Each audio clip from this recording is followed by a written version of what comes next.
Well, his remarks about women in the workplace have sent ripples on social media. Now CELC CEO José Santos is ready to apologize and joins us on Afternoon News. Good evening to you and welcome. It's great to have you.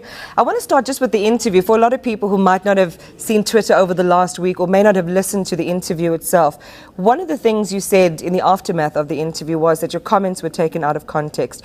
I listened to the interview. I didn't think it was taken out of context, but what you said sounded weird and disappointing, especially after 9 minutes into the interview.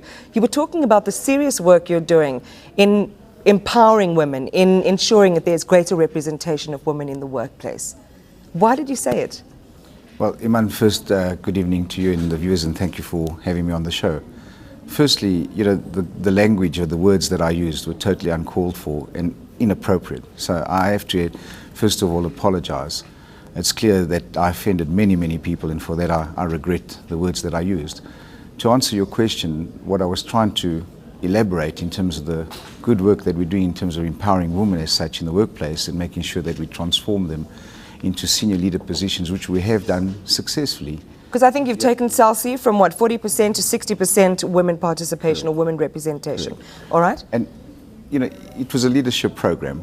And what I found through my 33 years of, understanding women, we find sometimes that, and it really didn't come across the way it was meant to come across in the interview, was that women sometimes don't support each other as much as they should when they're going up into leadership roles. And I was trying to express myself that, if they supported themselves more instead of fighting with each other. Yeah, the feminists amongst us will say, you have no right to comment on women's interactions with each other. We have enough to deal with in the workplace with patriarchy, misogyny, not getting paid the same wage for the same job. That this, it sounded like the kind of locker room conversation you would have where there's a particular mindset. Yes. So the mistake I made, and it's actually wrong, again, is I generalized. It is an observation that I've had. This is not all women that have this problem, and I was making a general statement which clearly was incorrect. But at the same time, I was trying to express that, we have to develop these women, put them up there, create equality for all of them, irrespective of the gender and race. And it just was one of those incidents that I absolutely regret and apologize for using that kind of language. You're falling on your sword this afternoon. I fell on the sword 2 days ago, and I'm still there. So I know that a lot of women in the organisation have come out and they've supported what you say, and they say that this it's unfortunate that this incident has to take away from the real work that you are doing in the organisation. Were you surprised though by the outrage on Twitter? And a lot of us were saying, you're spot on, you're spot on with the outrage, because this, despite the choice of words, it is reflective of a mindset, and that's a problematic mindset in our society. I was surprised, yes, I was surprised, but it's also taught me a big lesson in terms of our society views things, and they don't deserve the language that I used and the words that I used.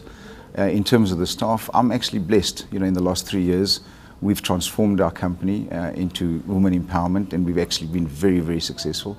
And my staff are just very supportive, and I thank them. I walked around the company on Tuesday, engaged with as many as I could, and really just thank them for their support. So it's been a tough time and a regretful time. The other thing you said in that interview, and again, because there were 3 gentlemen talking around the table, and it was you, another guest, and Adrian Groenewald, who was the host, you got the sense that you were in some kind of locker room, almost the way guys talk, the kind of guys speak.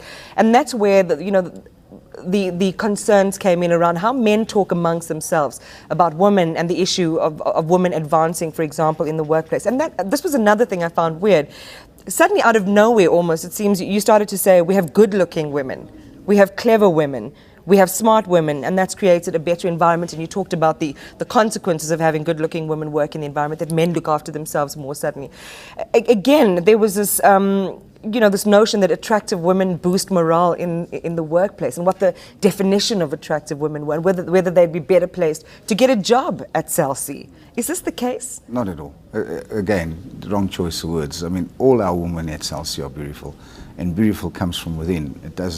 It's not something that, we judge women by the way they look. It's just all women in our company are beautiful. They inspire. But why does it even have to be an adjective that comes into the equation? Why does it? You're absolutely right. It shouldn't have. And I think, personally, I take full responsibility. Do you agree it's chauvinistic, Absolutely. Jose? Absolutely.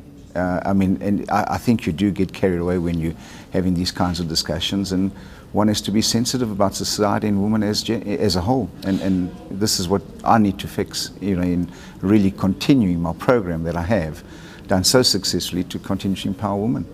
So, you talk about having learned the lessons, and you mentioned right at the beginning that there's specific wording that you regret. My question is more about your psyche and mindset of not only men who are in position of power like yourself, but many other CEOs in South Africa. We know who vastly outnumber the number of women CEOs in South Africa.